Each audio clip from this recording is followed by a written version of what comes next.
Negairdami laiko galima ir pradėti. Ir aišku, kaip pradėti, visą laiką aš mėgstu nuo sąvokų tam tikrų dalykų arba definicijų, dar kitaip tariant, čia toks labai grėsmingas, aišku, žodis. Tai va, ir nuo tų sąvokų, aišku, čia mes matome, kaip tiksliau, ne tiek sąvokų, kiek, aišku, yra sąvoka pagonybė, tai čia galima labai ilgai diskutuoti, kas tai yra ir taip toliau, bet mes prie to šiek tiek būsime prisilieti. Bet yra kitas čia tas lotiniškas toksai išsireiškimas, tai yra inimicos crucis Christi, tai yra Kristaus kryžiaus priešai, tai aišku, pirmiausia, kyla klausimas, kur mes sutinkame šitą išsireiškimą. Ir šitą išsireiškimą, aišku, pirmiausia, mes sutinkame niekur kitur, o kaip šventajame rašte. Ir apskritai, viduramžių tyrimus, tiksliau, viduramžių mentalitetų tyrimus ir kultūros, ko gero, tyrimus be šventojo rašto mes, kažin, ar galima įsivaizduoti, nes tenai yra labai daug užkoduotų tokių simbolių ir aforizmų ir panašių tokių dalykų, kuriuose, tiksliau, iš kurių galima išskaityti, kaip mąstė tuo metu viduramžių visuomenė ir taip toliau, nes kaip mes dabar 21 amžiuje, aišku, mūsų požiūris yra vienoks, o čia mes turime reikalą su viduramžiška visuomenė, kurie tą šventą raštą tikrai labai aktyviai ir tyrinėjo, ir aišku, teologiniai studijos buvo, ir po to kanonų teisėje buvo naudojamas šventas raštas, ir visame kame tas šventasis raštas iš esmės būdavo visą laiką pritaikomas. Ir kasdienybėje ir taip toliau, jeigu sakysime apie kasdienybę kalbant, kad ir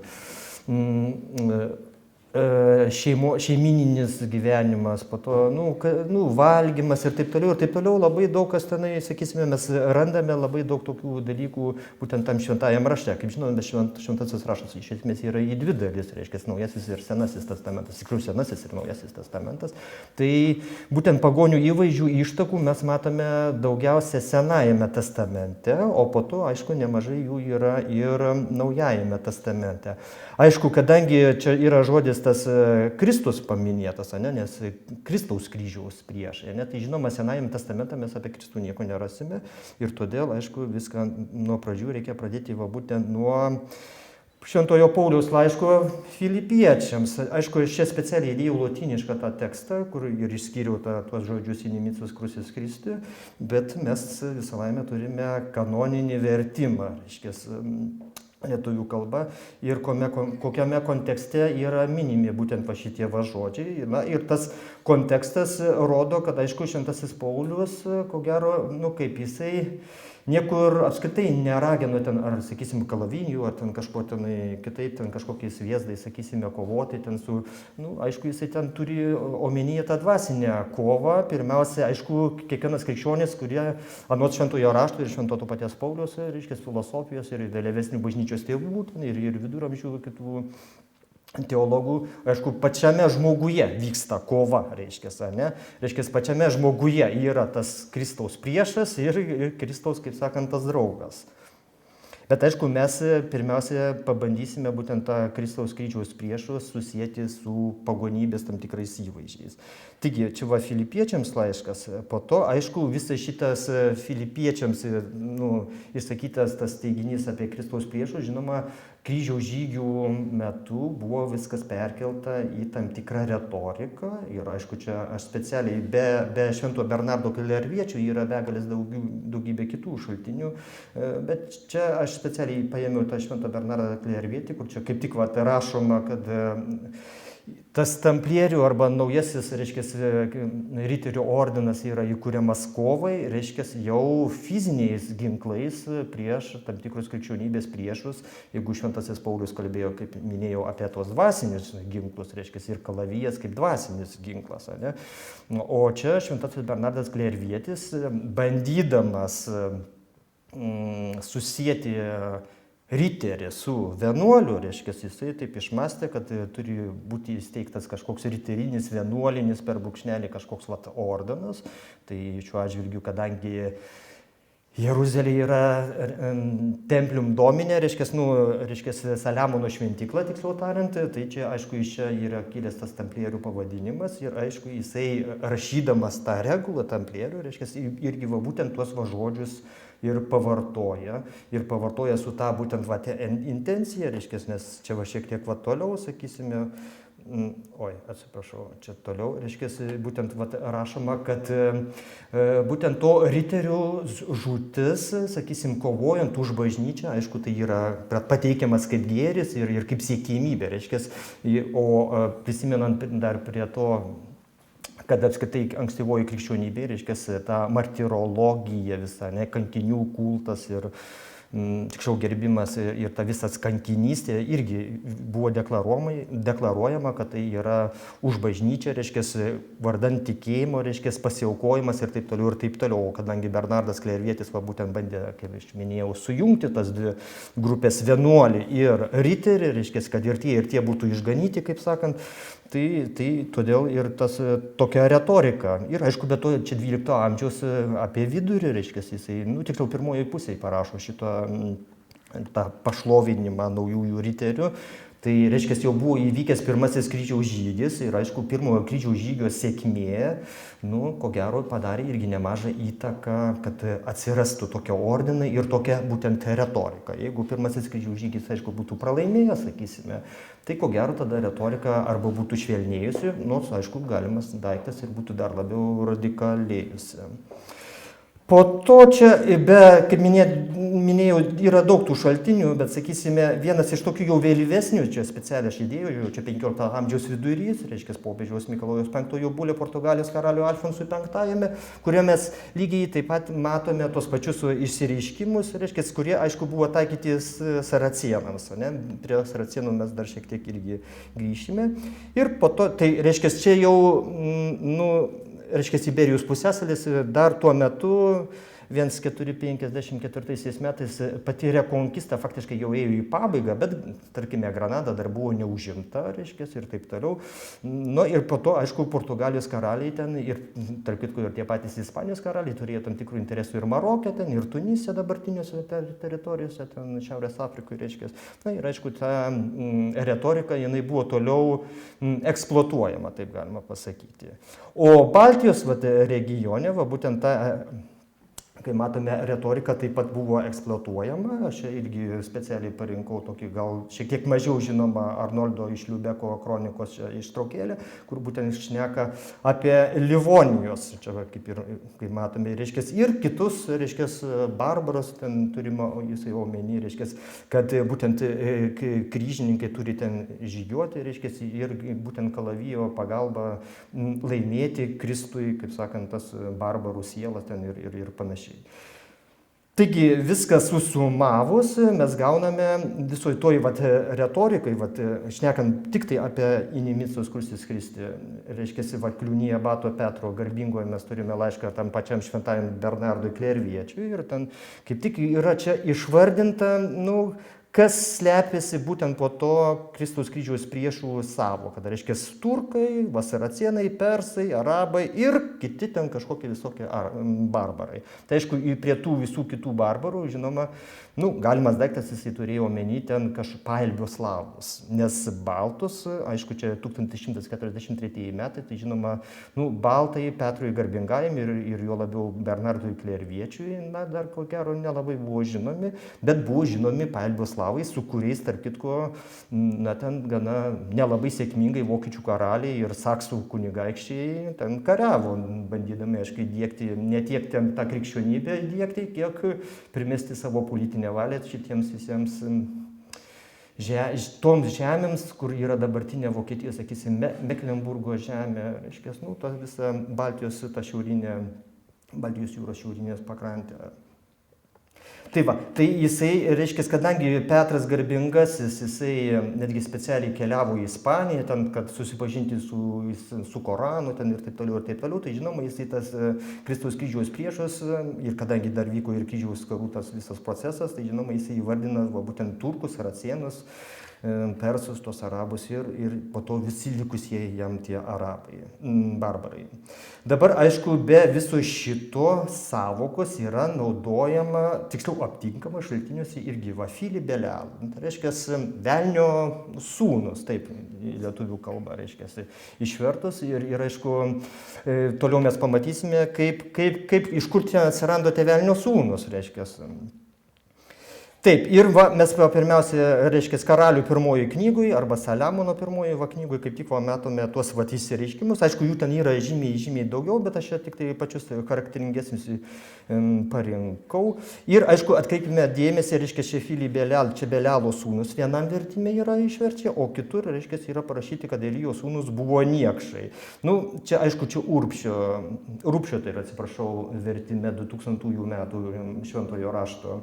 Kodėl čia vietoj Belialo sūnus, tai aišku, pirmiausia yra būtent suprantami kaip velnio, reiškia. Na, aišku, ten tų velnio pavadinimų šventajam rašte yra ne vienas, gal jų ten priskaičiuota apie 40 berods, reiškia, ir tarp jų yra tas Belialas. Na, bet lietuviškajame būtent 2000 metų vertime vietoj to Belialo sūnus, reiškia, reikia suprasti, kaip velnio sūnus, reiškia, yra panaudotas žodis niekšai, bet aišku, per tą panaudojimą konotacija iš esmės šiek tiek skiriasi, nes vienas reikalas, kai parašo, kad Belialo sūnus yra velnio sūnus, o čia Elijui buvo niekšai, tai niekšai, reiškia, tai kažkaip tai ta konotacija yra visiškai šiek tiek skirtinga. Tai čia todėl aš specialiai ir parinkau, kaip kartais, vertimo, tokie niuansai kartais gali iš esmės šiek tiek pakeisti netgi pačią prasmę. Dabar vėl mums reiktų grįžti į antrąjį laišką korintiečiams, to paties Švento Pauliaus. Ir čia specialiai irgi vėl lotyniškai ir lietuviška, kadangi yra kanoninis lietuviškasis vertimas, tai čia man nereikėjo, kaip sakant, vargintis per daug lotynų kalbą. Tai va, bet čia mes matome, reiškia, tokius įsireiškimus šviesa ir tamsa, reiškia, ir greta antikristų prieš Belialą ir taip toliau, reiškia, korintiečio tam antrajam laiške mes randame šitos įsireiškimus ir faktiškai tą patį retoriką mes matome Švento Bruno Erfurtiečio laiške, tarp kitko šiandien kovo 9. Tai kaip tik, tarp kitko, pirmasis Lietuvos vardo paminėjimo diena šiandieną šiaip jau yra. Tai va, ir Magdeburgo nekrologumas taip tą pačią dieną taip pat patvirtina. Tai va, ir šventasis Brunonas Erfurtietis, kuris, reiškia, įvykdė misijas, kaip čia įsireiškia, reiškia, tarp Lietuvos ir Rusijos kažkur pasienyje, reiškia, ne? Tai aišku, ko gero jisai, anot profesorius Gudavičiaus, ko gero jisai ir vykdė būtent kažkur Lietuvos sienoje, o ne Rusijos tam sienoje. Tai va, bet jisai, aišku, tam karaliui Henrikui, reiškia, jis pavartojo lygiai tas pačias sąvokas, kaip mes matėme antrajame laiške korintiečiams. Aišku, tuo metu vyko būtent to Vokietijos karalius, dar nekronuoto imperatorius Henriko kova su Lenkijos kunigaikščiu Boleslovu Drąsiuoju. Ir jisai toj kovoj pasitelkė į pagalbą tos pačius paelbio slavų pagonis. Tiksliau, jie buvo traktuojami ne tiek pagonis, kiek apostatai. Ir aišku, iš čia tada išeina būtent to Brunono Erfurtiečio ta retorika, kaip galima sugretinti Kristų, reiškia, su velniu arba Belialu. Bet visoje toj, aišku, mes retorikoje mes matome, kad būtent tie pagonys tikliau ir yra gretinami, reiškia, su velniu. Ir aišku, taip natūraliai tada išeina, kad to Kristaus kryžiaus priešai ir yra tie, kurie čia turi reikalų kažkokių su tais velniais. Na ir kita dar pavyzdėlis, specialiai irgi čia Vytautas Didysis, kai vyko Konstancijos bažnyčiame susirinkime ilgi debatai, reiškia, ar čia Vytauto ir Jogailos krikštas buvo teisingas, ar tikras, ar netikras, o čia mes turime dar ankstyvesnį tą liudijimą, kur, reiškia, Vokiečių ordino prokuratorius ten, reiškia, vykstant tiems visiems jau preliminariems debatams, reiškia, jis išsireiškė, kad, reiškia, Vytautas Didysis, kaip matome, irgi panaudoti, reiškia, yra, reiškia, kaip netikras krikščionis ten ir panašiai, reiškia, apsišaukėlis, reiškia, bažnyčios gynėjas, reiškia, ir patronas ten ir visai kitaip ten jį išvadino negražiais, kaip sakant, žodžiais. Bet retorika, kai matome, lygiai ta pati, reiškia, faktiškai, kaip minėjau, reiškia, nuo šventojo rašto mes faktiškai galima čia dar krūvą tokių šaltinių visokių, bet ir iš to viskas labai aiškiai matosi, kaip iš šventojo rašto, reiškia, ta pati retorika, tik tai aišku, jinai įgyja jau kryžiaus žygiams būtent būdinga ta retorikos, ten tokia konotacija.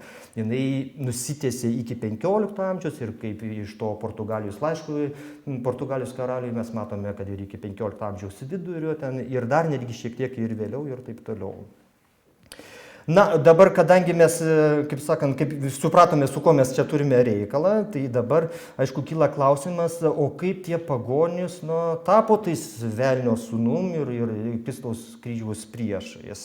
Na ir pagal kanonų teisę, tarp kitko, šiaip labai ten gražiai yra parašyta, kad iš pradžių, reiškia, visi buvo Dievo tvariniai ir taip toliau, ir čia specialiai įdėjau pradžios knygos, tas eilutes garsesias. Ir, tarp kitko, čia būkime vaisingi ir dauginkitės ir taip toliau, reiškia, šitą eilutę kaip tik dėl šitos tiksliau eilutės vėliau, netgi ir tam pačiam vykstant Konstancijos susirinkimui, tai yra debatams tarp Vokiečių ordino ir Lenkijos karaliaus ir Lietuvos didžiųjų kunigaikščio Vytauto ir Jogailos. Kaip tik dėl to buvo labai aršiai ginčinama, nes čia yra gana labai tokia didelė esmė pasakoma šitais žodžiais. Reiškia, ir valdykit, nes visa tikslo esmė yra ne tiek, kad ten jūs dauginkitės, bet todėl, kad valdykite ją. Tai, o ką tai reiškia?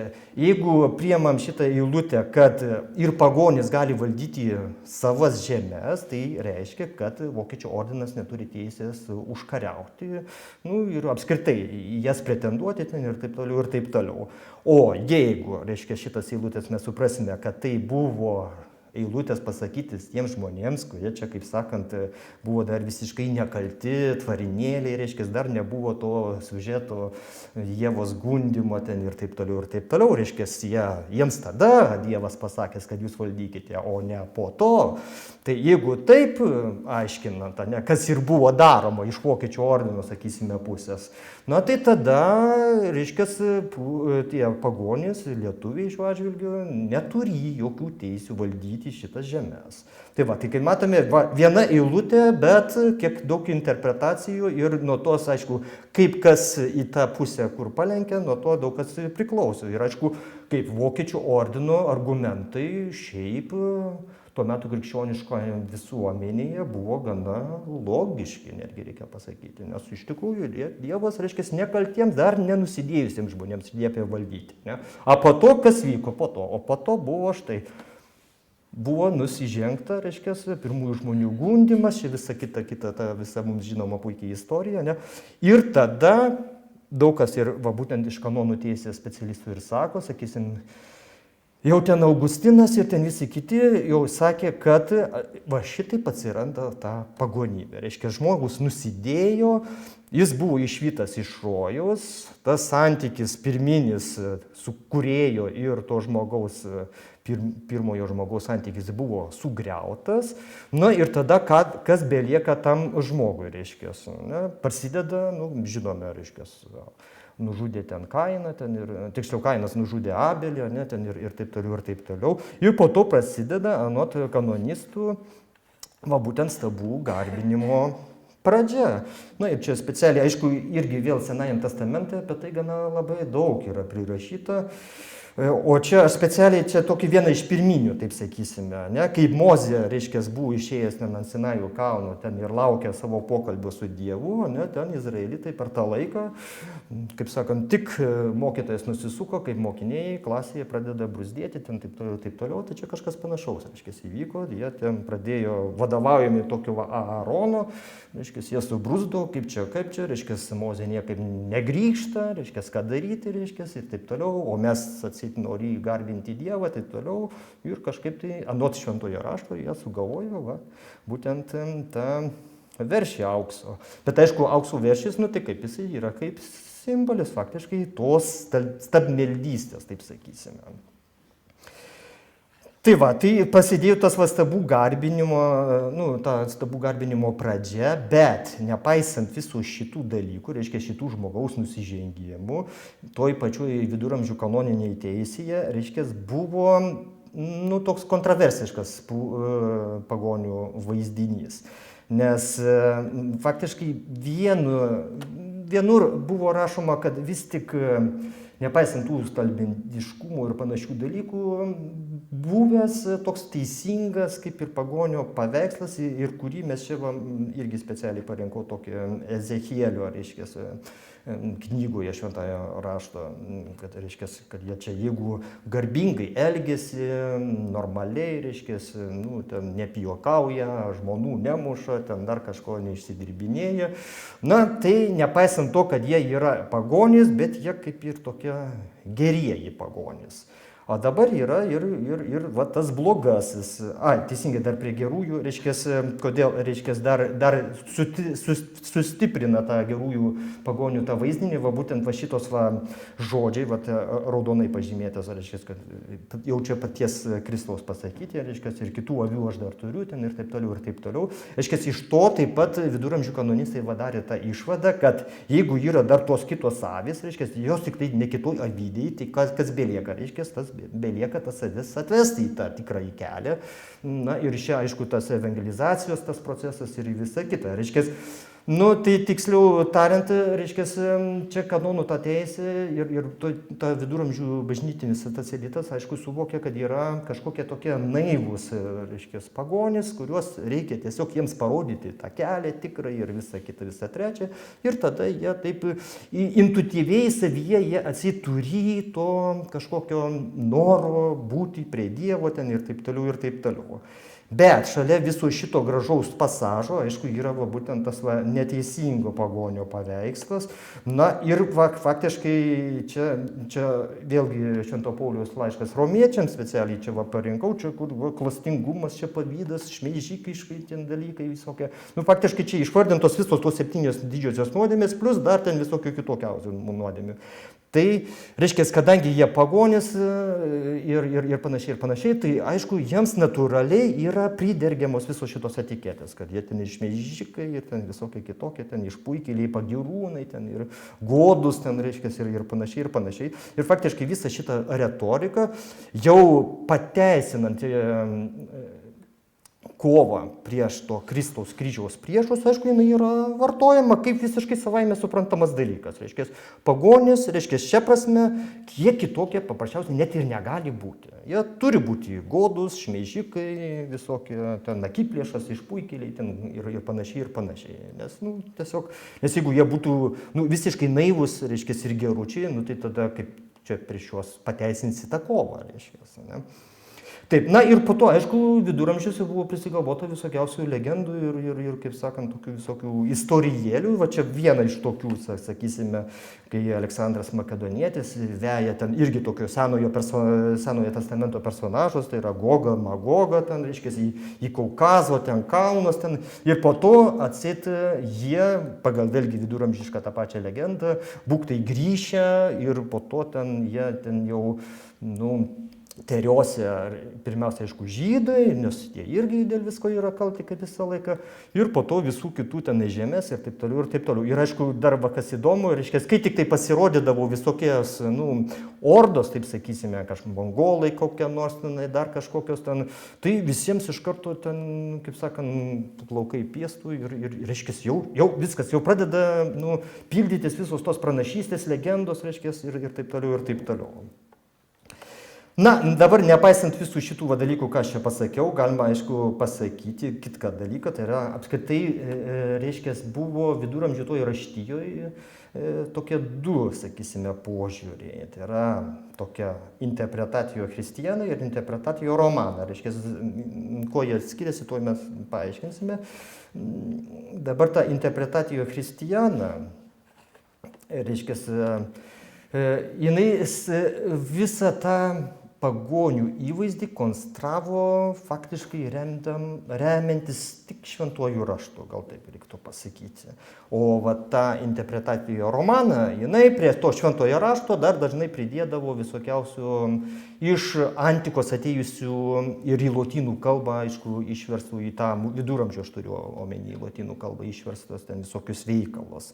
Taip, tai dabar, aišku, ta interpretacijo Christiana, kaip matome, aišku, Čia Ezekielio vėlgi, bet be to Ezekielio vėl yra labai daug ten visokių, ypatingai psalmynės, sakysim, ten labai daug iš tikrųjų rašoma apie taip, kaip nusideda izraelitai, garbindami ten stabus ir taip toliau ir taip toliau. Ir aišku, tas stabų garbinimas, jisai vėliau perina, tiksliau priklijuojamas ir visiems pagonims ir taip toliau.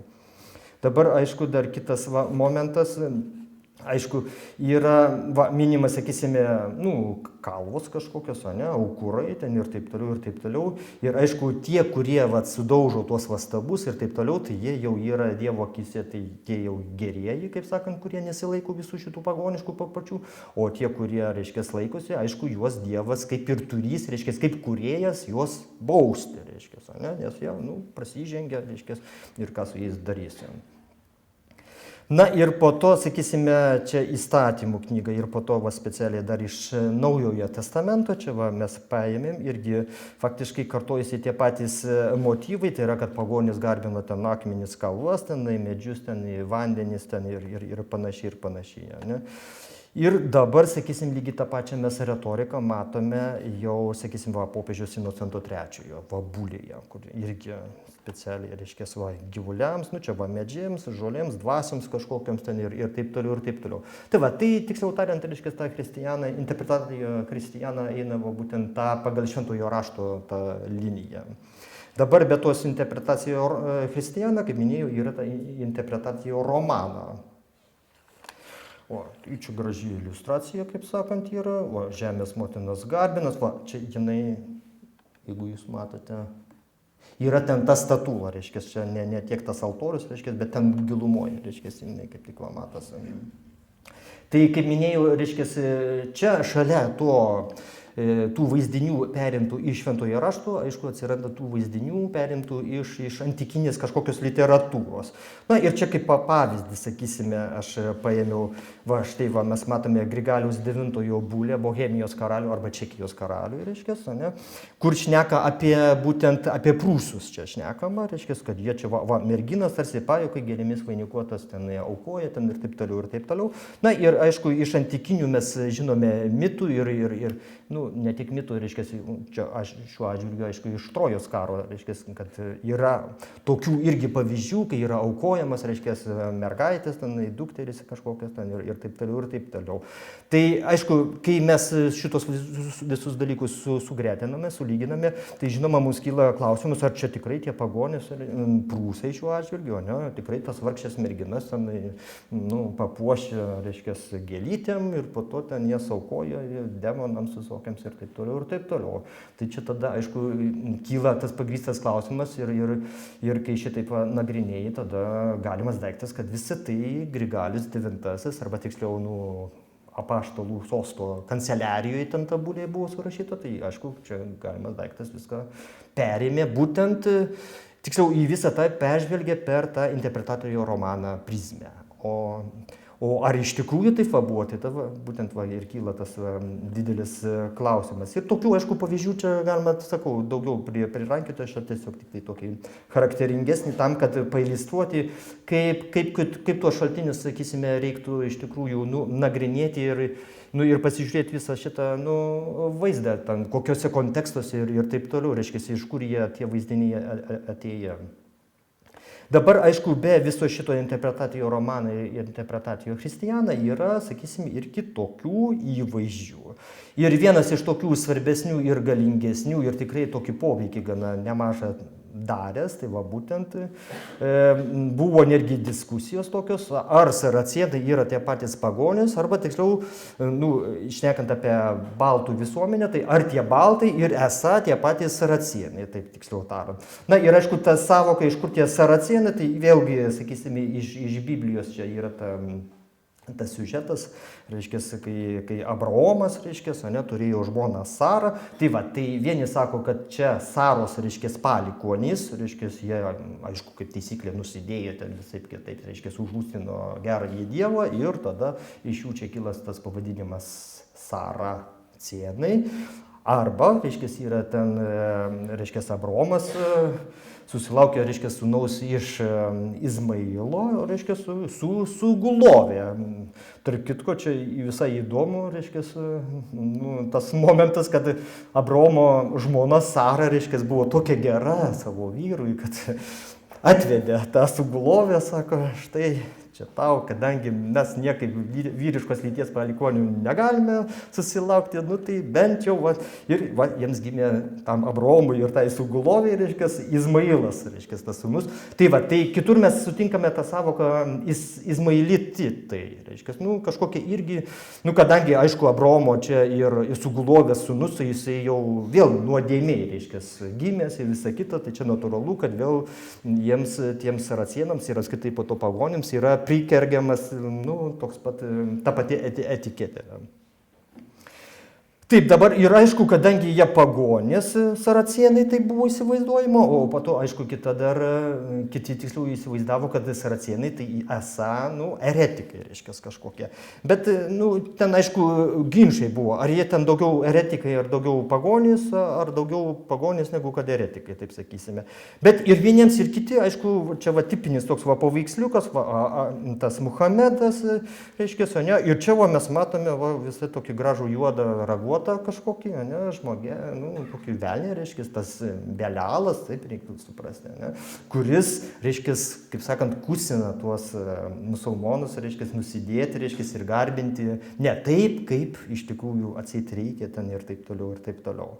Na ir aišku, apie tą netikrą ir ne taip, kaip reikia garbinti, nu, čia yra daug irgi viduramžiškoje raštijoje prirašyta, ir čia vėl mes turime tą patį Šventą Bernardą Klervietį ir Petrą Garbingąjį, Kliūny abatą, nu, ir kuris, čia tas Petras Garbingasis šiuo atžvilgiu, reiškia, kaip mes matome, reiškia, klaidas, reiškia, jie ir reiškia, čia velniškos sektos, reiškia, kažkokie, kurie čia neteisingai, kaip reikia, reiškia, garbina tą Dievą ten ir taip toliau, ir taip toliau. Na ir tas pats Petras Garbingasis, tarp kitko, reikia pripažinti, nu čia jau jo garbiai, taip sakysime, kad jis buvo vienas iš pirmųjų, kuris inicijavo apskritai Korano kaip tokias, nu, studijas, taip galima pavadinti, nes jisai pats specialiai netgi iš Kliūny abatijos, tai čia dabartinė Prancūzijos kažkur teritorija, keliavo į Ispaniją, nu, į dar maurų, ten neužimtas, aišku, ten tas teritorijas, ten Kastilija, Aragoną, ir tenai inicijavo būtent tą Švento Korano, reiškia, vertimą į lotynų kalbą, nes jis būtent su ta intencija, kad parašysis griausmingus, reiškia, traktatus, kokie čia tie saracienai yra blogi ir taip toliau, aišku, jis norėjo susipažinti su tuo Koranu. Tai tai čia šiuo atžvilgiu, būtent, nu, taip įdomiom tokiom aplinkybėm Koranas tai buvo, nu, išverstas į tą lotynų kalbą ir pirmą kartą, 12 amžiuje tas Koranas, nu, tapo apyvartoje, jau argumentuojant, kokie tie saracienai ten ir taip toliau. Tiesa, aišku, Bizantijos aplinkoje, sakysim, Šventas Jonas Damaskietis, tai jau čia 8 amžius, tai dar jau čia gerokai iki abato Petro Garbingojo, irgi tuo domėjosi, ten irgi buvo verčiami tas šventas raštas, bet aišku, ten buvo į tą senąją graikų kalbą, bet ne į lotynų kalbą, o čia šiuo atveju Petras Garbingasis, aišku, į lotynų kalbą. Na ir jisai, būtent parašė tokią Liber contra sectum ten ir taip toliau, reiškia apie 1140-50 metus. Ir kaip mes matome, nu, čia pora tik tai, nu, ar vienas tiksliau ilgas toksai labai sakinys, bet jame kiek žodžių, reiškia, falsum, reiškia, netikras, reiškia, klaidingas, reiškia, visur įtikinėjama, kad tai yra klaidingas tas saracienų tas tikėjimas. Ir aišku, kaip taisyklė jisai yra panašus į kitą neteisingą, tai yra žydų tikėjimą, reiškia, ir apskritai jo tikslas buvo paneigti visas Korano tiesas, parodant, nu, kad čia visiškas yra išsigalvojimai, aišku, Muhamedas yra netikras pranašas, nu, ir ten taip toliau, ir taip toliau, ir taip toliau. Ir aišku, po to ta pati retorika, čia per kryžiaus žygius, aišku, jos atgarsių mes po to matome toj pačioj Baltijos jūros regione, faktiškai tą pačią retoriką. Taip, bet, reiškia, nu, nebuvo taip viskas labai baisiai, kad čia vien tik tai, nu, neteisybė, nepaisant tos, kad pripažino kanonų, reiškia, ne specialistai iš švento rašto, reiškia, tuo metu patys jau garbingiausiai, čia patys labiausiai įsilavinę, kaip sakant, žmonės. Bet šalia jų buvo, aišku, ta riterinė kultūra ir va būtent tos riterinės kultūros pasiekoje tarp 12, ypatingai antrosios pusės 13 amžiuje atsirado toks, nu, tų riteriškų saracėnų, taip sakysim, toks vaizdinys, kuris, tarp kitko, vėlgi persikėlė taip pat ir į Baltijos jūros regioną. Jeigu mes pažiūrėsim kokį Vingadą Marburgietį, kaip jis ten gana visai palankiai, taip sakysime, apibūdina ten kokį Kęstutį, nu, nors jisai, kaip sakant, ir stabmeldys, ten ir toks yra anoks, bet jisai, va, štai koksai, reiškia, laikosi žodžio, ten, nu, kažkoks va, garbingas toks, kaip ir priešininkas yra, ne? Nes, aišku, riteriniai toj trubadūrų, ten ir manezingerių toj kultūrai, žinoma, nu, tie riteriai, nu, kaip jie irgi norėjo save pateisinti, kad jie, nu, taip, ten Dievo, reiškia, vardų, ten visa kita, visa trečia, bet jie nori matyti prieš save, nu, pilnateisius ir tokius, nu, lygiaverčius priešininkus, ne? Nes jeigu ten vien tik tai, kaip sakant, velnio už ragų ten gaudysi, nu, tai čia kaip ir buvo tas reikalas toks labiau dvasininkams priskiriamas.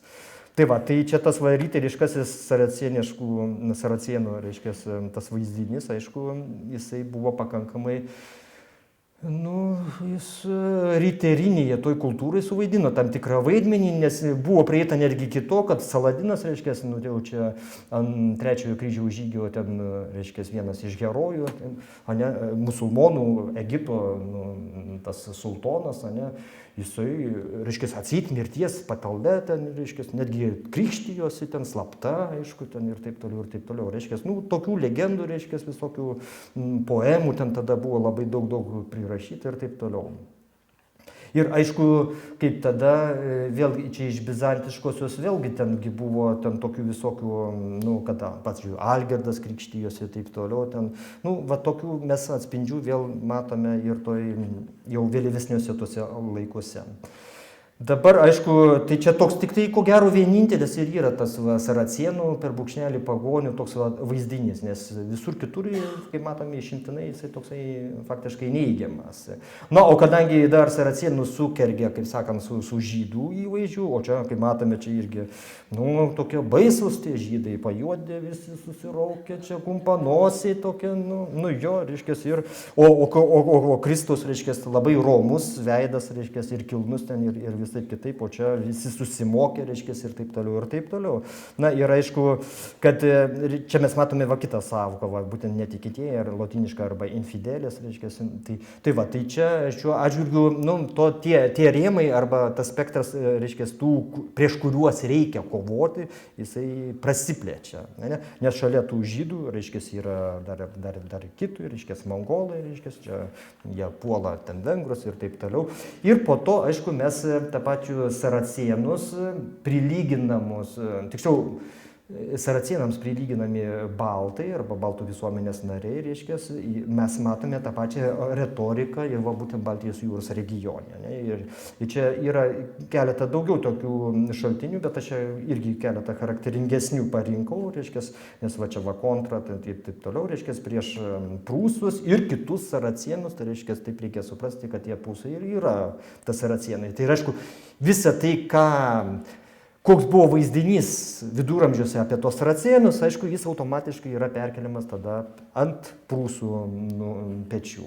Ne? Ir vėl matome tas inimici cultus Christi. Nu, čia kultas reiškia Kristaus gerbimo priešai, taip reiktų išversti gal. Reiškia, vėl tuos pačius žodžių junginius vėl mes matome toj pačioj, reiškia, retorikoje. Ne? O čia tai mes matome tik tai pas Mozūrijos kunigaikštį, kuris tuo metu, nu, kaip jisai nebuvo toks labai, nu, aišku, vokiečių ordino įsikūrimo istorijoje jisai tam tikrą vaidmenį suvaidino, bet aišku, visoji krikščionijos toj retorikoj, tai faktiškai jo tie raštininkai tik tai pasiskolino tos visus šablonus, ane, ir perkeliu į būtent į šitą privilegiją.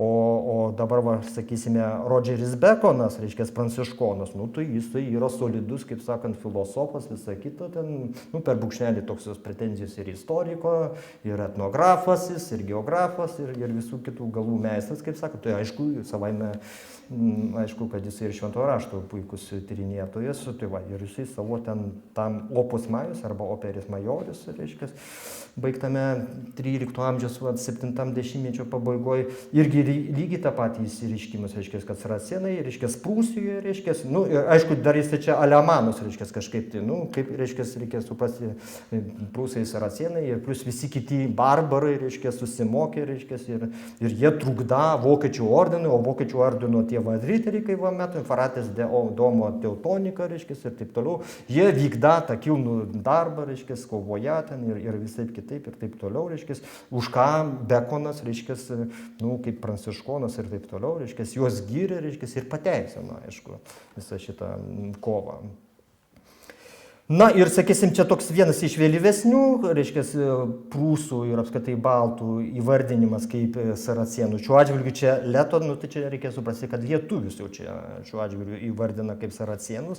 Tai čia va popiežiaus Inocento VI bulėje tas buvo, reiškia, ten narsus, kaip sakant, anglų riteriai tokie užsimanė pakovoti, reiškia, tuo metu, kaip tik 14 amžiuje vokiečių ordinai vykdė tuos vadinamosius Lietuvos reisus, nu, labai aktyviai, reiškia, nu, ir ten jie, reiškia, kaip Parvaracinis, ten yra vokiečių toks istorikas, jisai ten puikiai prirašė, ten, kiek ten tų buvo reisų, ten, reiškia, kokiom intencijom.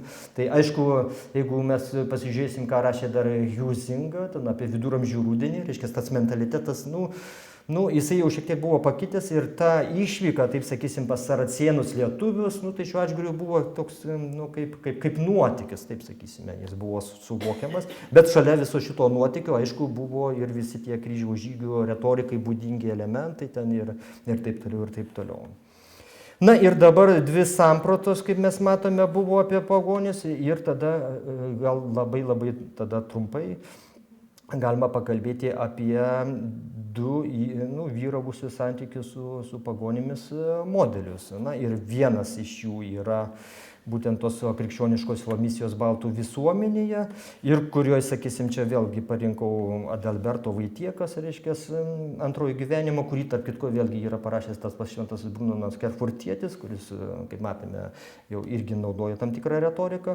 Na ir, aišku, jis įdėjo paties Vaitiekaus, reiškia, žodžius, jis ateina pas prūsus, reiškia, ir deklaruoja savo misijos esmę, reiškia, ir to esmėje mes matome tą pačią faktiškai retorika, tai reiškia, kad jie esą, reiškia, kažkaip, reiškia, susiję su tais velniais, nes, reiškia, iš velnio nagų juos reikia ištraukti, kažkaip išvaduoti. Ne? Na, o po to, reiškia, kitas momentas, reiškia, kad būtent ta viduramžiuose nuolatos skambanti tavo mintis tų naivių, kaip minėta, tų pagonių, reiškia, kad jiems reikia nurodyti tą kelią ir, reiškia, jie iš karto pažins tą savo kūrėją. Ne? O iki to pažinimo, reiškia, jie šventvagiškas kažkokias apeigas ten ir su kažkokiais netyrumais, aišku, susiję ten ir taip toliau, ir taip toliau. Ir kai visą tą realizuosis, reiškia, tada jie grįžia, būtent kaip to Evangelijoje yra parašyta, reiškia, tos paklydusios avelės grįš į tą tikrąją avidę.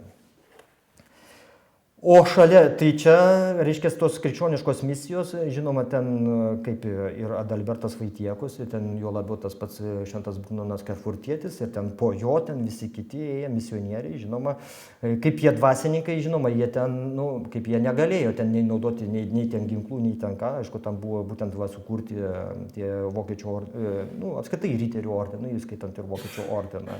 Bet šalia viso šito vyravo, ko gero, tas vakaro su pagonimis pateisinimas. Va būtent karo, reiškia, nes ten, misionieriai, jie nekariavo, o būtent tie riteriai ir visi kiti, aišku, jie kažkaip turėjo pateisinti visą šitą veiklą nukreiptą prieš pagonis. Ir aišku, tam pateisinimui, kaip matėme, šventajame rašte buvo begalės citatų, buvo galima prirankioti ten ir taip toliau, ir taip toliau.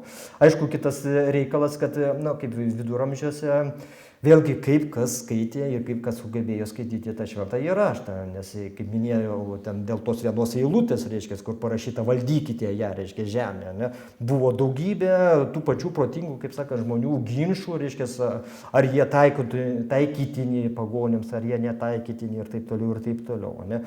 Bet aišku, kaip kryžininkai apskritai, ir tą visą visuomenės daly, kuri, ten, sakysime, nu, ir tam pačiam 13 ir 14 amžiuje tikrai tą šventą raštą, nu, kaip skaitė, nu, taip jau, nu, ne visi, taip galima pasakyti, skaitė, ten toli gražu ne visi.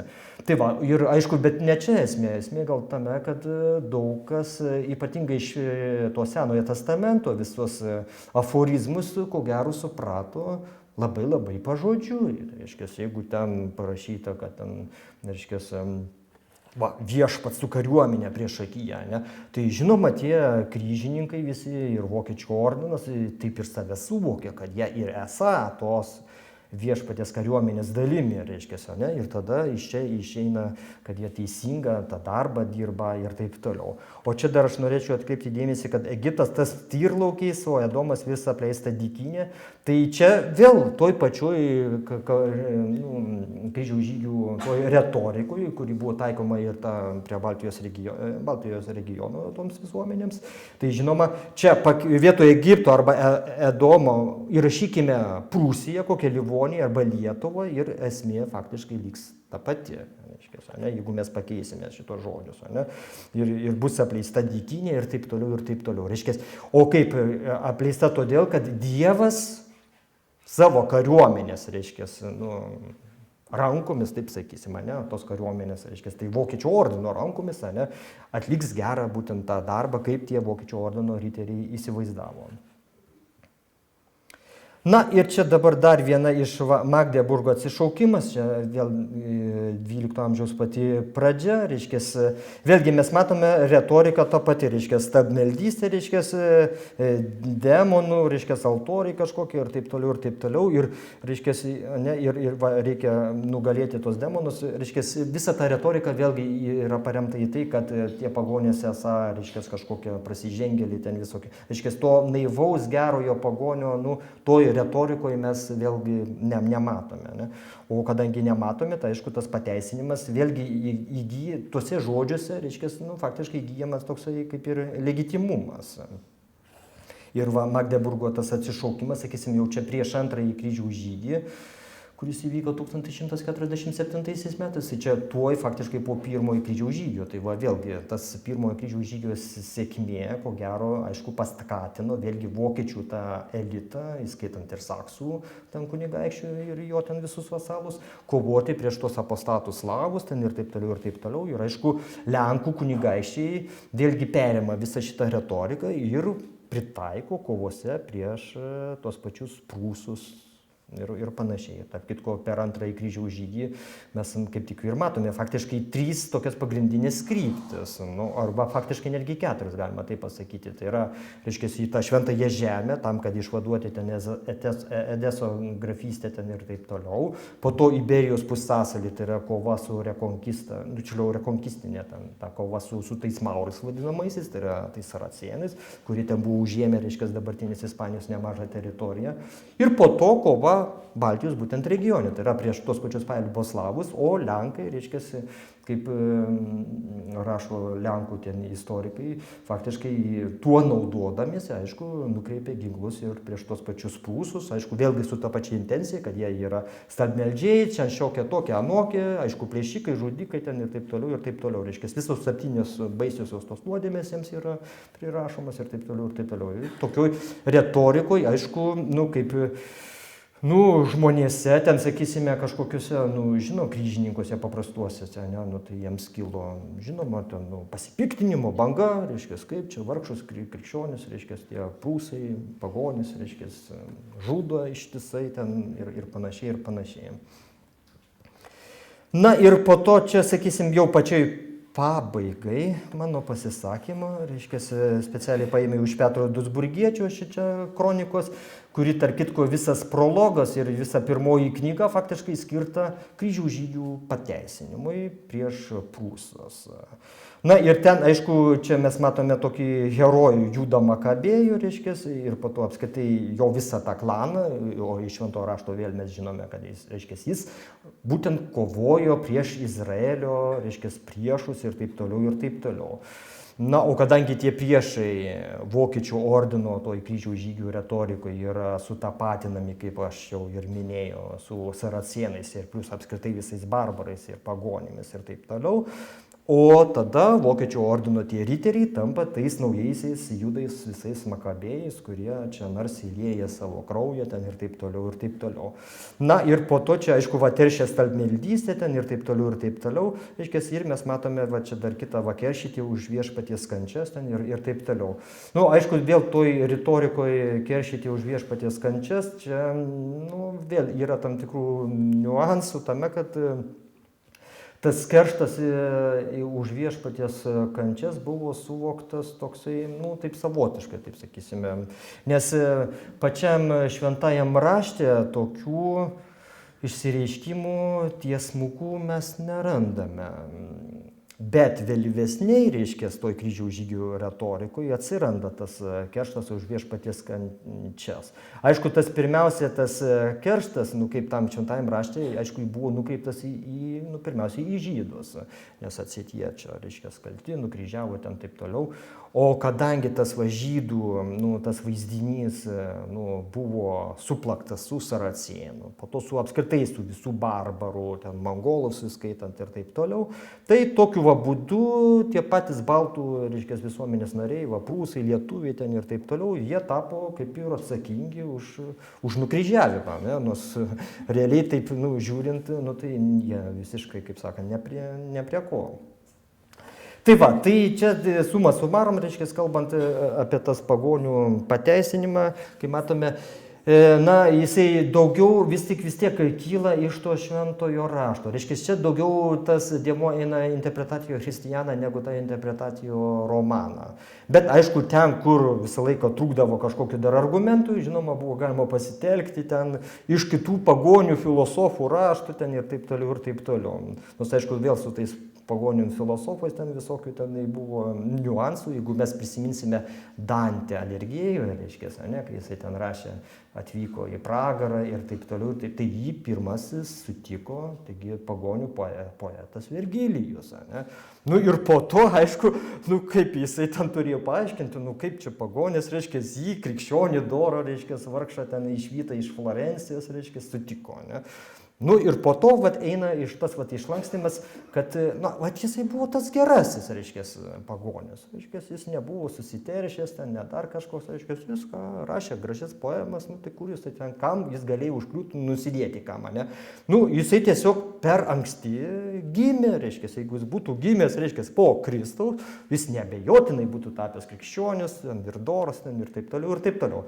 Tai va, tai tokių visokių pasvarstymų, sakysime, nu, toj lotiniškoj viduramžių literatūroje buvo tikrai gana labai daug.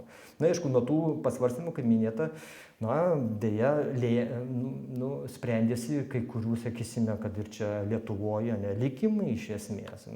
Bet tokia retorika buvo pasitelkiama ir tokios retorikos priedangoje buvo vykdomi visi tie kryžiaus žygiai. Tai aš tiek tada labai trumpai, aš nežinau, čia užsiplėpėjau gal, na, nelabai užsiplėpėjau. Tai va, tai tada labai ačiū uždėmesį ir tada mano kolega Edvardas, jisai pratęs mintį, o po to, aišku, jeigu bus klausimų, ko mes labai laukiame, tai pabandysime atsakyti juos. Taigi, laba diena, mano tema būtų pagonių baltų įvaizdis Kijevo Rusios metraštinėje erdvėje. Taigi, aš pradėsiu nuo pat krikšto pradžios. Taigi, kadangi 988 metais su Bizantijos imperatoriaus palaiminimu priėmusi krikščionybę pagal rytų apeigų modelį Kijevo Rusija tampa krikščioniškosios Europos dalimi, kartu su krikščionybė įvyksta ir tam tikra prasme kultūrinis importas, kai Kijevo Rusija atnešamas raštas, tuo pačiu ir krikščioniškosios liturgijos, geografijos bei bizantiškiai metraščiai, kurie buvo išversti į Kirilo ir Metodijos suformuotas bažnytinė slavų kalba.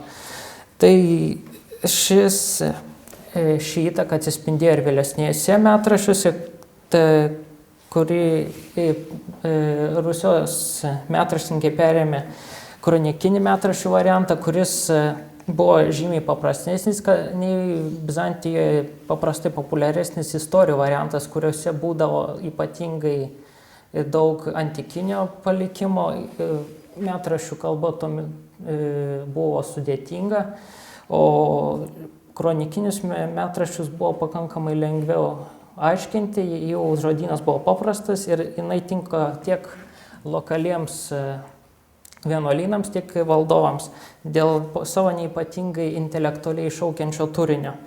Taigi jie pasižymėjo griežta chronologija, koncentruotasi daugiausia ties politiniais įvykiais bei religiniais aspektais, tai yra vyskupo paskirimai vietinių, tam tikri stebuklai bei gamtos stichijos. Tai kas liečia baltus, jie jau pakankamai greitai patenka į Rusijos metraščio akiratį, tačiau jie pažymi kaip Kinojaus sūnaus Jafeto palikuonis.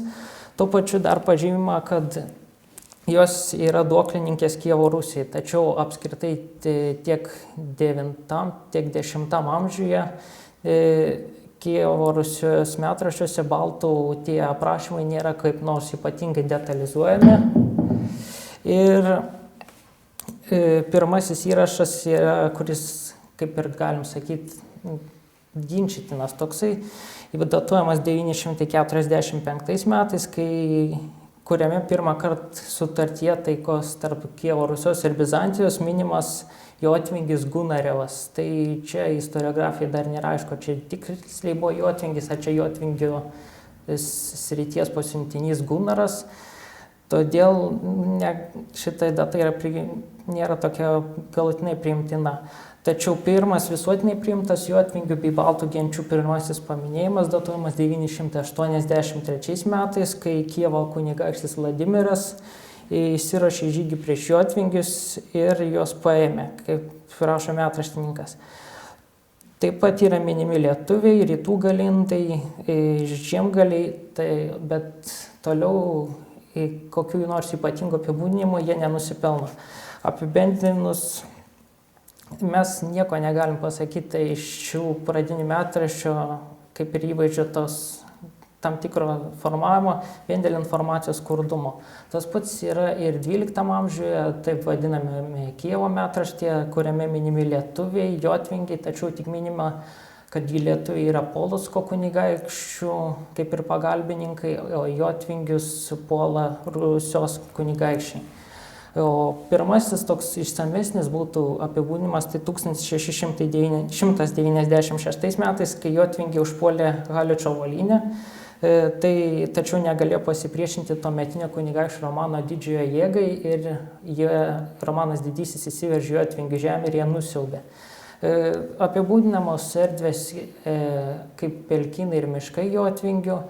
Taip pat pastebima, kad jotvingiai yra pasalūnai, kaip ir pažymima to stereotipinio pagonio įvaizdis, kad jisai yra pasalūnas.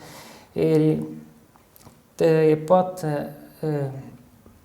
šis puolimas buvo išprovokuotas greičiausiai dėl to, kad 1130 subyrėjus Kijevo Rusijai ir taip pat 12 amžiaus viduryje įvykus įvairioms tarpusavio kovoms tarp Rusijos kunigaikščių, tuo pačiu įsimaišius ir polovcams, kurie siaubė Rusijos kunigaikščių žemės, jotvingiai tarsi ir pasinaudojo šiuo momentu ir pradėjo siaubti jų žemės. Tačiau pirmą aiškų paveikslą baltai gauna Haličo volynės metraštyje, kuriame išskiriamos jotvingių ir lietuvių gentis, kurios įgauna labai didelį dėmesį. Taip pat minimi kunigaikščių vardai bei minimalios charakteristikos. 1207 metais įvykęs žygis su lietuviais pradeda tarsi ir pateisinti istoriografijoje, tarsi ir įsigalėjusi vakarų Rusijos kumano terminą, kuris buvo vartojamas tiek jotvingiams, tiek lietuviams.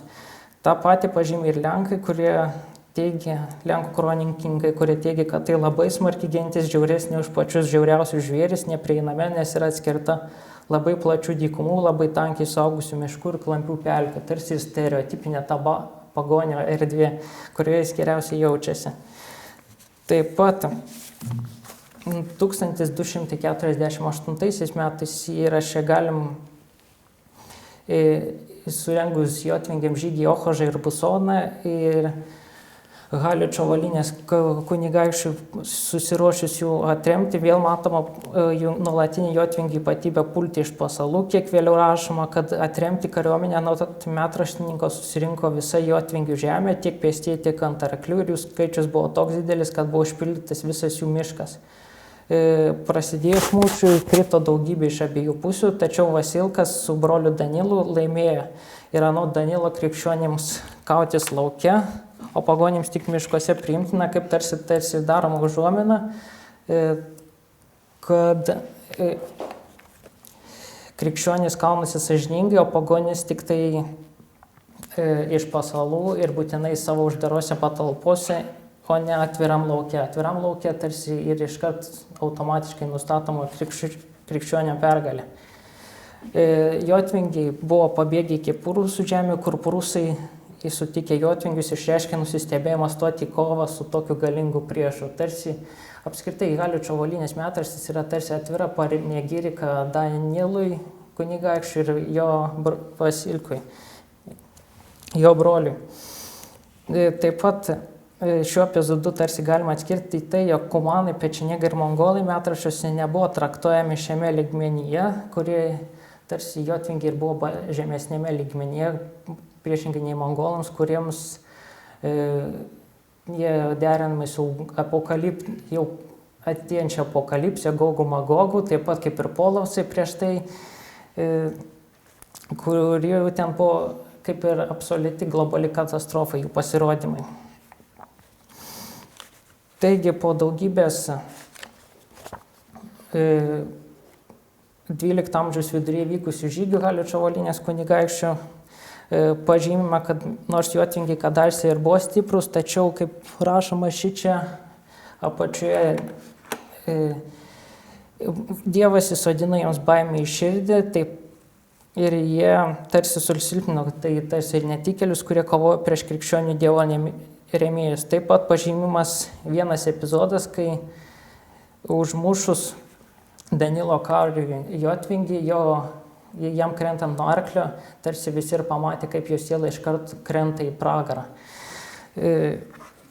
Taigi, tom Haličo Volynės kunigaikščių šį pajungė jotvingių savo valdžion ir pradėjo imti duoklę ir gavo teisę statyti miestus. Tai ties 12 amžiaus viduriu, galim sakyti, ir baigėsi tas demonizavimas jotvingių, o toliau tiesiog vėl apsiribojama tai stereotipiniais vieno sakinio, 2 sakinių paminėjimais. Tai iš asmenų jotvingių galim išskirti Skomontą, kuris buvo tarsi 1248 metų mūšį užmuštas, kuris tarsi ir buvo žynys, karys, kuris buvo piktas burtininkas ir pėsčiomis buvo užkariavęs visą Pinsko žemę. Tai ir jis su Dievo pagalba buvo išmuštas Haličo Volynės kunigaikščio Danilo. Taigi galim sakyti, kad tarsi ir jotvingiai buvo vieni iš pagrindinių Haličo Volynės kunigaikščio priešų, ir jos įrašuose ryškėja šiame metraštyje ryškėja kaip nepriklausoma, ar ši kartais šiek tiek pragmatiška, taip pat, nes kadangi jie kovojo ir prieš Mindaugą, kurios Danilas papirko sidabru jotvingius ir jie puolė Mindaugą, tačiau pasirodo, man atrodo, mano asmeninių įspūdžių sidabro buvo per mažai, nes jie grįžo atgal ir tai baisiai supykdė Danilą. Taigi, iš lietuvių galim išskirti, taigi 12 amžiuje taip pat silpnėjant rusų kunigaikštystėm ir kylant jų tarpusio susirėmimas, kunigaikščiai nuolat naudodavo lietuvius kaip samdinius, Polocko, ypatingai išskiriama Polocko kunigaikštystė, kuri dažnai naudodavo jos. Taigi, nuo 1183 metų lietuviai pradėjo plėšikiškus reidus po Novgorodo kunigaikštystę. Taip pat Haličo Volynės metraštyje jie taip pat gauna vieną iš svarbiausių vaidmenų. Turbūt ir jaučiu patį svarbiausią vaidmenį iš visų baltų genčių. Iki Mindaugo valstybės suvienijimo lietuviai negauna jokio aiškesnio portreto, nėra minimi lietuvių kunigaikščiai, lietuviai aprašomi dažniausiai bendrais ir klasikiniais pagoniškų tautų apibūdinimais, tokiais kaip pikti pagonys arba bedieviai. Kaip ir Jotvingių atveju metraštyje minima pagrindinė lietuvių erdvė yra miškas ir pelkynai.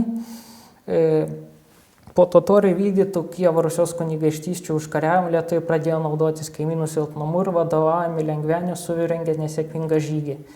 Taip pat lietuvių grėsmė juto ir svetimšaliai keliautojai, kaip ir popiežiaus pasiuntinys Giovanni Plano della Carpinis pažymi, jog jam buvo baugu keliauti pro šias vietas, nes jis dažnai iš pasalų užpuldinėdavo lietuviai. Taigi Mindaugas pirmasis iš lietuvių kunigaikščių įgaunantis išsamią įvaizdžio charakteristiką, to pademonstruodamas, kad jo rangas buvo neeilinis. Mindaugo krikštais metraštininko vardymas kaip netikras, vykdytas per prievartą ir tik dėl diplomatinių submetimų, sąžiningai tariant, kuris tik ir nevykdė to dėl diplomatinių sumetimų tuometinėje viduramžių Europoje.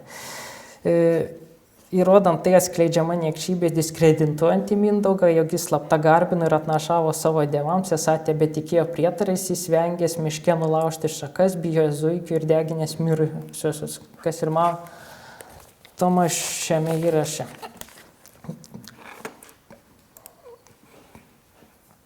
Taip pat kaip dar vieną įrodymą krikštas buvo netikras, pateikiama tai, jog Mindaugas Livonijos ordino magistrą Andrių von Štirlandą papirko sidabru, o šiaip eiliniai lietuviai vis dar lyginami net priimus krikštą su alkanais šunimis. Kartu Mindaugas prieštaravo sąžiningą Vaišelgos krikštui, kuris buvo tarsi ir sąžiningo krikščionio, taip ir pavyzdys. Tačiau prieš tai dar norėčiau pakalbėti ir apie Traidenį, kuris buvo taip pat prakeiktas, kaip ir matoma, sulygintas su Erodu, Antiochu ir Neronu vienu, 3 viename tarsi sako, galim sakyti.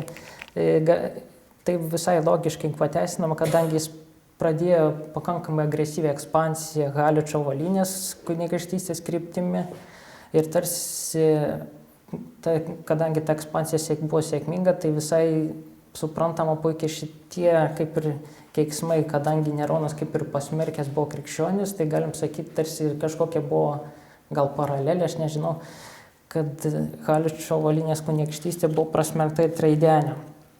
Taigi galim išskirti, toliau perinam prie pagoniškų konvertitų, tai čia būtų Vaišelga, vienas pats pirmasis. Iki krikšto Vaišelga vaizduotas kaip ypatingas galvažudys, kuris jai per dieną ko nors neužmuždavo, liūdėdavo, o jei užmuždavo, džiaugdavos. O šiaip jisai neužmuždavo ne po vieną žmogų, po 3 ir po 4. Tačiau Dievas jam įskiepijo baimę, jis Dievo baimę ir krikštijosi. Ir tuo pačiu tarsi ir matome staigią transformaciją, kai krikšto priėmimas tokį baisų asmenį staiga paverčia karšto tikėjimo gynėjų ir doro krikščionių. Šiuo atveju galim tarsi ir matom paralelę su tuometinio Kijevo kunigaikščio Vladimiro konversija, kuris irgi buvo pakankamai panašus, kuris žudė, prievartavo ir pjovė visus iš eilės ir garbino stabus, tačiau po konversijos jisai iškeliamas į vos ne šventuosius. Taip pat Vaišelga priešingai nei Vladimiras po krikšto tapo vienuoliu, ruošėsi kelionėje į Altoso kalno vienuolynus. Taip pat pabrėžiama, kad Mindaugas neklausė Vaišelgos įtikinėjimo per krikščionybės naudą, taip tarsi norint pabrėžti, jog Mindaugas negali net pakęsti tikro sąžiningo krikščionio. Tai pasitarnavo dar kaip vienas įrodymas priežiant Mindaugo kaip netikro krikščionio paveikslą. Mindaugo mirtis vardijimo metraštininko kaip didelės puikybės pasekmė, kartu pabrėžiama valstybė įsigalės politinis chaosas, kuris vyko dėl nuleistos iš Dievo rūstybės. Ir taip pakankamai logiškai viskas paaiškinama. Taip pat apgailestavome dėl Tautvilo, tai yra Mindaugo konkurento nužudinimo, o naujasis valdovas Trenioto rusų metraštininkų palankumo taip pat nenusipelno, kadangi jis taip pat buvo pagonis ir metraštininkas pažymė, kad Treniota buvo pasipūtęs ir jo mirtis buvo pakankamai to, ankstyva mirtis buvo pakankamai to verta. Taigi Vaišelgos atėjimas į valdžią 1265 metais pažymimas metraščių kaip pakankamai džiaugsmingas, kad jį sutiko labai džiaugsmingai, tačiau tai, kaip išskiria Artūras Dubonis, jog tai galėjo greičiausiai būti perėjimas iš nešvarių ir blogų krikščionių, tai yra Mindaugo valdžios į švarę rusų stačiatikių valdžią. Tuo pačiu Lietuvą siekiant paversti Haličo Volynės marionetę, tačiau toliau Vaišelgos portretas jo valdymo metu nėra ypatingai plačiai charakterizuojamas, tačiau jis lieka pakankamai teigiamas dėl to, kad Vaišelga toliau rėmėsi Haličėnų pajėgomis, siekiant naikinti savo konkurentus, bei atstovavo šių politinius interesus. Taip pat yra vienas iš įdomių atvejų susijęs su Vaišelga, tai yra Nalšios kunigaikštis Daumantas, kuris buvo ypatingai gyriamas metraštininku, bei po jo mirties negi suformuotas kultas ir jis paskelbtas šventuoju. Kartu su 300 kitų lietuvių, tai Mindaugo priešininkai, kurie Vaišelgai atėjus į valdžią, pabėgo į Pskovą. Jis ten greitai nuvertė vietinį kunigaikštį ir pradėjo žygius į Lietuvą, tarsi keršydamas jai.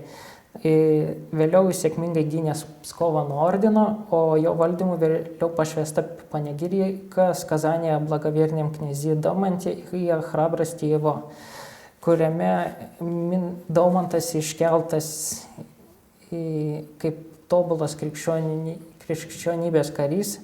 Taip pat po Daumanto mirties 1480 metais, kai didžiulė kryžiuočių kariuomenė apsupo miestą, o šventasis pasirodė vienam žmogui, rangindamas šį paimti šydą, dengusi Daumanto kapą ir surengti procesiją aplink miesto sienas. Po stebuklingo išsigelbėjimo iš apgulties buvo parengta atitinkama liturginė apeiga šventojo kunigaikščio garbei. Taip pat šventasis Daumantas ir jo žmona šventoji Morta nusipelnė būti pavaizduotas stebuklingoje laikomoje švenčiausios Dievo motinos ikonoje, po to, kai 1581 metais pasirodė Lenkams apsupus miestą. Taigi, mirus Traideniui, kuris buvo taip pat pakankamai bjaurus ir šlykštus valdovas iš rusų kunigaikščių ir jų metraštininkų pusės, tarsi ir tokia vyksta tyla, tai 1275-1320 metų tarpe Lietuva, kaip ir kitos baltų tautos, beveik visiškai neminimos, minimi tik kunigaikščių vardai ir toliau pakankamai tokie lakoniški minėjimai, nedetalizuojant jų. Taigi apibendrinant galim teikti, kad lietuvių įvaizdis Haličo Volynės metrašty yra vienas iš geriausiai išplėtotų visų 13-14 amžiaus rusų metraščių kontekste. Šiame metraštyje yra tarsi matoma lietuvių įvaizdžio evoliucija, kai iš bendro pobūdžio konstatavimo pereinama prie išsamių įvaizdžio charakteristikų. Yra išskiriama nemažai lietuvių kunigaikščių Mindaugo, Tautvilo, Daumanto, Treniotos, Vaišelgos, Traidenio portretų. Tačiau tolesnėje metraščių dalyje tarsi sugrįžtam prie ankstesnių metraščių fragmentiško minėjo, ką ir čia minėjau. Taip pat to pasižymė ir kiti metraščiai. Tai galim sakyti, to paaiškinti, kad tuo metu jau nuo 1283 metų pradėjus kryžiuočių ordinį puolimą, LDK turėjo susikoncentruoti ne ties Vasovo kariuntinių sienų gynyboje ir rytinį tarsi frontą yra apleisti. O rytuose vykdyta ypatingai jau nuo Vytenio Gedimino laikų pakankamai nuosaiki, dažniausiai diplomatinio tipo ekspansija paremta vedybomis. Taip pat galim pridėti ir vieną kitą aspektą, kad sustiprėjus LDK valstybei bei išaugus josios teritorijai dauguma metraštininkų tarsi ir susilaikydavo nuo didesnės neapykantos LDK atžvilgių demonstravimo bei išlaikydavo neutralų toną, kas matoma kažkiek gal ir matoma kai Maskvos metraštyje, kuris yra dar pakankamai priešiškas, tuo tarpu Novgorodo metraštis toks, kas liečia 14 amžių, pakankamai nusaikiai ir be jokių krikščioniškos pasaulėžiūros elementų neįtraukė į baltų žygių kontekstą. Taigi galim dar išskirti Algirdą, tai tarsi kunigaikštis ženklinės naują santykių su rusų kunigaikštystėmis etapą, kuriame buvo siekiama visiško LDK dominavimo regione, pradėti ginčiai dėl stačiatikių metropolijos bei karai su Maskva, remiant Tverės kunigaikštį, kuri buvo apkulta 3 kartus, tačiau nė karto neapkulta. Tiesiog buvo, kaip rašo metraštis, pastovėta viens prieš kitą prie tvoros ir pasitraukta. Tačiau nors ir buvo Algirdas pagonis, tačiau Maskvos ypatingai metraštis pažymė, kad Algirdas buvo gudrus, taip pat kalbėjo daugeliu kalbų ir buvo labai susirūpinęs savo valstybės valdymu ir niekada negerdavo vyno ir jokio kito alkoholinio gėrimo. Tarsi tokia ir kaip ir pagyrimas, tačiau vėliau tenai matoma metraštyje, kad jisai ir bedievis ir niekam tikęs ir tiesiog prieštaringai. Kas tas portretas. Taigi, satelitų metraščiuose, tai aš išskirčiau Pskovo, Novgorodo metraščius, Algirdas taip pat niekaip nėra ypatingai charakterizuojamas, tiesiog pažymi jo politiniai įvykiai, tai yra žygiai į Maskvą ir taip pat jo atėjimas į valdžią, tačiau be jokios krikščioniškosios tos teisimo. Taigi galim išskirti tai, kad daug išsamiausiai rusų metraščiai, Haličo Volynės metraštyje galim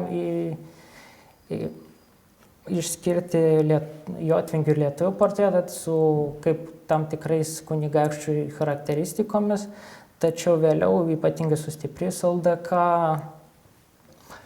rusų metraštis tarsi politkorektiškai nutyla, išskyrus Maskvos metraštį, kuris dar tarsi ir pretenduodamas į tą dominavimą regione, išlaiko tą pakankamai aršų toną, kuris išliko iki pat 16-17 amžiaus. Net ir Lietuvai tarsi priėmus krikštą.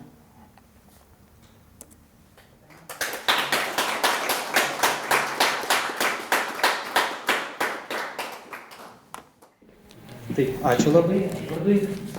Galbūt yra kokių nors klausimų, kuriuos mes ir pabandysime atsakyti. Tad prašom drąsiai. Prašom.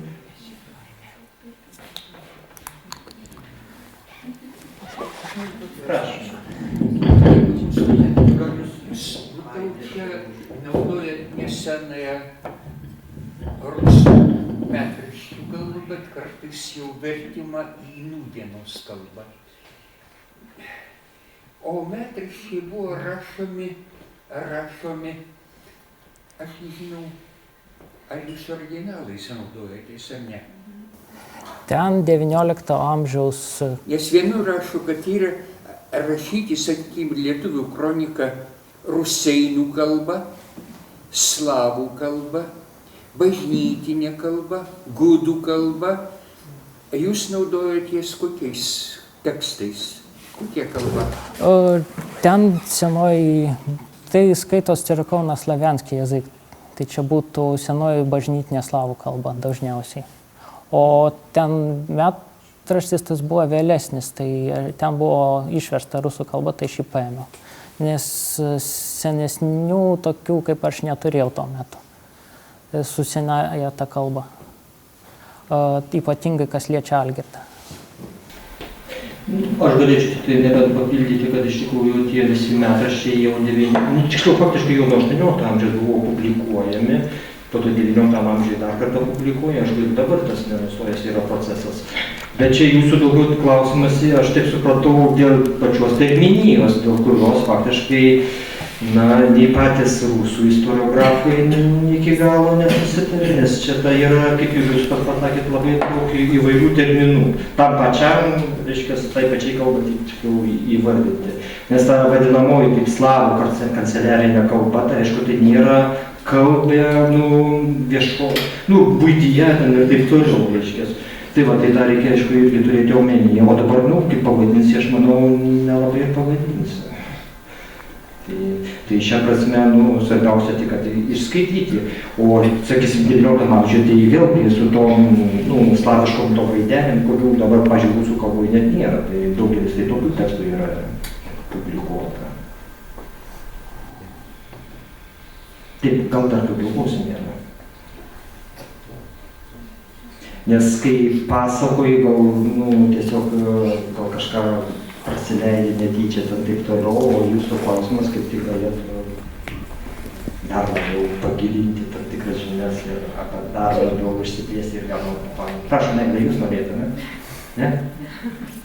Atsiprašau, tai ar teisingai mes dabar suprantame, kad visi tie krikščionys, tiek slavai, tiek vakarų europiečiai, jie aprašinėdami pagonis neįneša jokio aiškumo, kokie buvo tie pagonys, tie mūsų protėviai.